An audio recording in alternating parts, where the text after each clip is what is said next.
15 minutes now after 8 o'clock. I want to bring in Joe Fortunato with us on WAKR, film study professor, joining us this morning on WAKR because we have the Oscars coming up this weekend and should be an interesting night with a lot of movies that many people haven't seen, but I bet Joe has. So, Joe, thanks for joining us this morning and give us a preview of the 94th Academy Awards.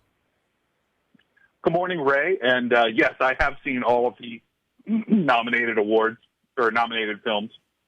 The Oscars have been on the downswing the last few years, and that saddens me as a big fan of the Oscar award ceremony. I grew up watching it religiously every year, and of course, now it's my profession to study film.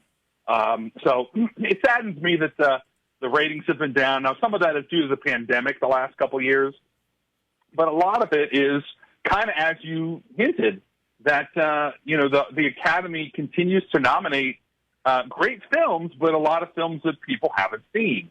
And I think that plus all the proliferation of entertainment choices out there, not the least of which is streaming on different platforms, has sort of numbed the excitement of films in general, having nothing to do with the Oscars. So I think those two factors, the proliferation of other entertainment choices, plus the pandemic, like I said, three factors, plus the nomination of films that a lot of people haven't seen, are why the ratings have been down continuously the last few years. Joe, what does the Academy need to do to fix it? I saw your piece yesterday on the Academy Awards, the Oscars being broken. What do they need to do to fix the Academy Awards? Well, they keep seeming to intone that the problem is that the ceremony is too long. I think that's nonsense. I don't think it's the fact that the ceremony is too long. A lot of people say it's too political. I tend to think that's a little bit of nonsense too, because the Academy Awards have been political forever. Back in 1972, Marlon Brando didn't show up for his Oscar for The Godfather, and because he was protesting the treatment of Native Americans. So these kinds of things have been going on forever. I think we're just more polarized now. Which is unfortunate as a society. I had a couple of ideas. I don't know that these will ever happen, but it did occur to me that maybe if the Academy took the top three box office winners of each year and gave them an automatic nomination, that's a pretty radical thing. Even myself is a little conflicted because, is that really going on merit or not? But that might help to increase interest. And you'd still have 7 other pictures that the Academy could vote in on merit alone and not just box office. But I think that might be something to help. I like that idea, to be quite honest with you. When you talk about the films themselves, I saw Dune, I saw West Side Story, and I saw King Richard. I haven't seen the other ones, but I have to tell you, from the ones I've seen, interesting to get your point. I thought King Richard was terrific, and Will Smith, I don't know if I've ever seen him better, to be quite honest with you. Well, we haven't gotten into picks yet here, but I'm picking, and I'm not going out on a limb here because he's won every award coming up to Oscar season. I'm picking Will Smith to win for Best Actor for King Richard. I thought all of the films that are nominated were good films in some way. I thought the weakest film of the bunch was Dune. It maybe just wasn't my cup of tea, but I could have easily left that off the list. However, Dune has a lot of production value with cinematography and score and production design and things like that. So it actually has got a good chance of winning a lot of those awards. Do you want to get right into predictions here? Or? Yeah, that's where I was going to go next, Joe. So if you want to move right into that area as far as the pictures and then the actor and actress, that'd be great. Well, let's work our way up to Best Picture, and we'll start with what they call the Big Five, the acting roles and director and Best Picture. So I already talked about actor in a leading role. I think that's kind of a lock to go to Will Smith. for King Richard. Actress in a leading role, the conventional wisdom has been that it's Jessica Chastain for Eyes of Tammy Faye, and I would agree with that. So she's my pick. There is some bubbling up sentiment for Penelope Cruz and Parallel Mothers, especially from some of the younger members of the Academy, but I still think it's Jessica Chastain's to lose. And I thought that was a terrific performance that she gave in that film.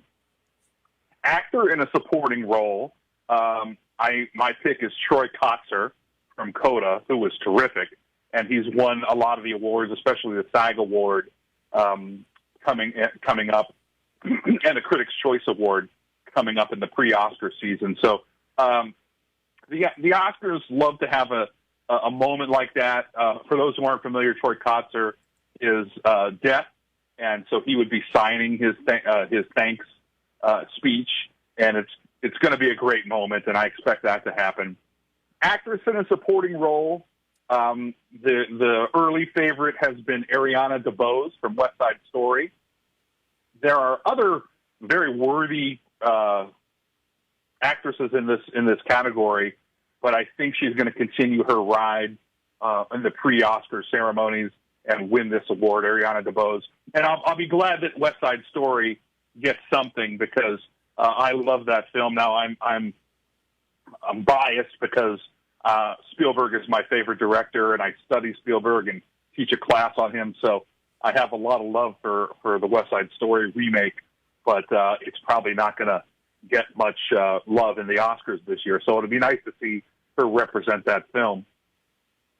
Moving up to director, I think this is Jane Campion's to lose. Jane Campion, who directed Power of the Dog.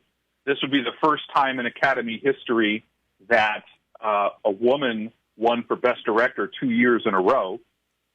So there's some history on the line as well. And I think the Academy would like to reward Jane Campion for that. Here's another place where my sentiment for Steven Spielberg comes in. And I'm not alone in that. There are a number of people who might like to see him win for Best Director. I just don't think he'll pull it off this year. And that brings us to Best Picture. If you had asked me a month or so ago, I would have said the lock is probably on the Power of the Dog. But since then, we've had the Writers Guild Award, the SAG Awards, the Critics Award, and in all of those places, Coda has come up strong. So Coda is really looking like I don't even want to call it a dark horse because I think it's got a real shot at winning. So my prediction is still going to be the Power of the Dog. I'm going to stick with that, but I won't be surprised at all if Coda wins the award. And I'd kind of be happy about that because I really, really liked Coda a lot, and it would be a good, feel-good movie to win Best Picture. So those are sort of my predictions and some of the ones that might come up as sleepers from behind.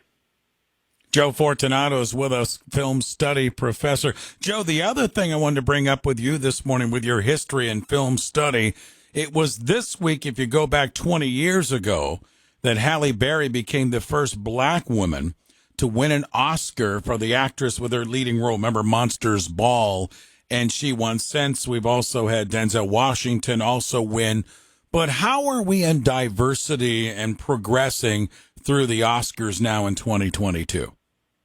Well, I think there's been a lot of improvement, and I say that with the caveat that there's always room for more improvement. Excuse me.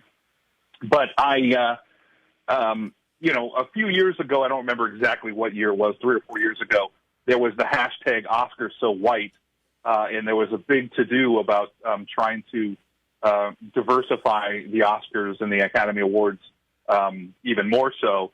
And to that end, they added a lot of, they almost doubled their membership, adding more diverse members and younger members.